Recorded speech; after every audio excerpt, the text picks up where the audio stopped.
Hi, this is Sarah Mikesel with the Pig Site, and today we're here with Dr. Ryan Brook. He is a professor at the University of Saskatchewan. Thanks for being with us today, Ryan. My pleasure. Thank you. Very good, and we're here today at the at Iowa Swine Day here in Ames, Iowa, and you just presented to a group of about 500. We've got a really good turnout today, but tell us a little bit about your message.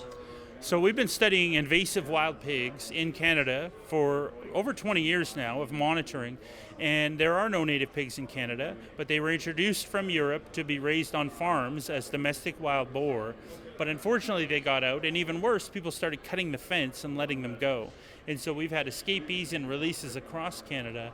And so we've gone from no concerns, no issues in the 90s to now here today in 2020, we have wild pigs spread over well over 300,000 square miles of Canada. Very rapid spread, and particularly concerned about crop damage, concerned about impacts on natural habitats, but especially to agriculture. They cause tremendous crop damage, and particularly important, and the thing that keeps me most concerned, is the potential disease transfer to livestock.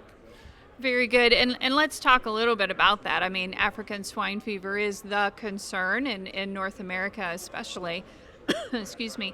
What does this mean for disease issues like you were starting to talk about? Well, as far as the experts on the domestic side say, it's almost certainly, if it comes to Canada, it will probably first show up in domestic pigs. But what we've shown through our research is a very high level of overlap across large areas of Canada where we have wild pigs and domestic pig farms occupying the same space. And we know from our collar data, putting GPS satellite collars allows us to track them in very, very detail and know exactly where they are and where they are for over a year straight.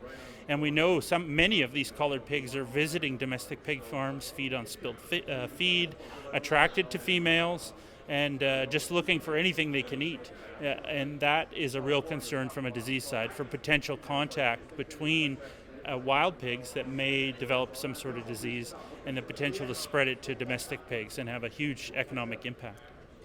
Very good. And one of the things that you talk about here is, or you show definitely is, you talk and your research is in Canada, but it's partially funded by USDA. And part of that, I assume, is because we have a country border, but pigs don't see borders, right? I mean, there's got to be movement across into the United States as well.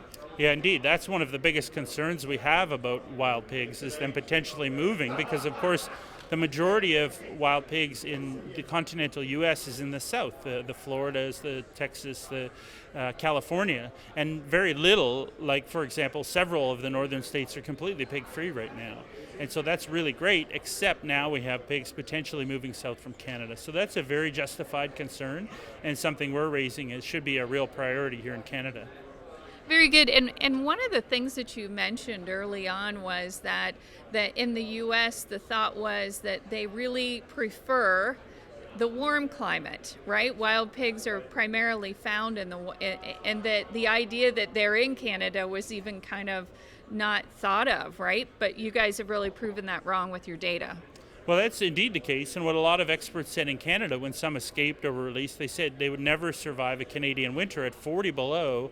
We have seen in Canada, I've lived through 38 days straight where it was never warmer than 30 below. So what is going to survive that? Well, a 638-pound hairy pig is going to do quite well, and in fact they tunnel underneath the snow and live under the snow in winter as well. So they live perfectly fine.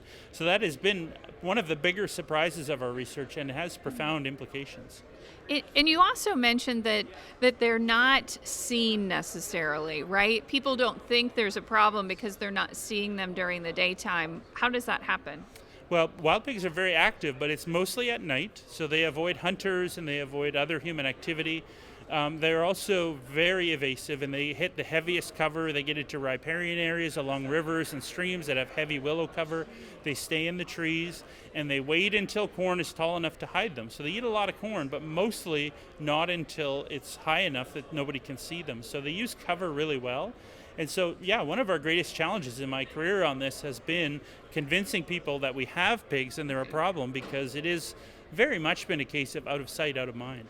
And you said they burrow into these snow caves, and you also mentioned even under leaves and kind of underground. They're very good at hiding. They're very, very good diggers. They use their nose to rip up the ground to eat roots and vegetation and insect larvae, but they also use it to dig under the ground to cover themselves completely. So we have great big huge spruce trees in large areas of Canada. So they'll camp out underneath the spruce tree, they'll burrow under soil, they'll throw vegetation over top of themselves, or they'll just tunnel under 3 feet of snow and just disappear. So more times have we found them from following tracks or finding steam pouring out of these the snow huts than we do of actually seeing a pig running around the landscape. That's so interesting. Really cool. Well, thanks so much for all the research you're doing, because it seems like that data is going to be so important as we move forward. Just monitoring even for ASF and knowing where these pigs are. And you showed some pictures as well of you guys using helicopters really to find them. And tell us a little bit about what you guys do when you find pigs. So normally, or I should say capture pigs is maybe the right way to say that. Both of the above, yes.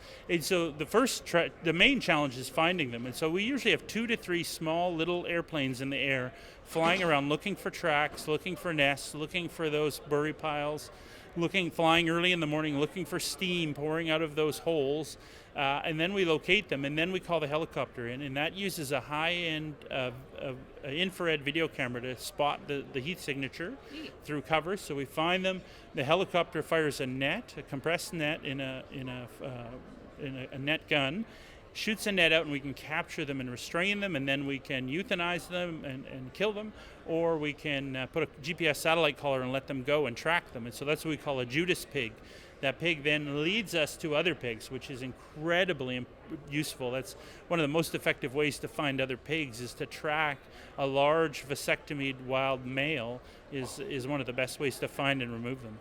Very good. Again, very interesting. I really enjoyed your talk today, and it was, as you said, as you were presenting, you followed a fantastic speaker they had this morning, but everybody was so interested in this topic because it's certainly top of mind, anything to do with that's related to emerging diseases, et cetera. So. Great. Thank you so much. I follow you a lot on Twitter, so much appreciated. Thanks very much. We like to hear that. This is Sarah Mikesell with the Pig Site.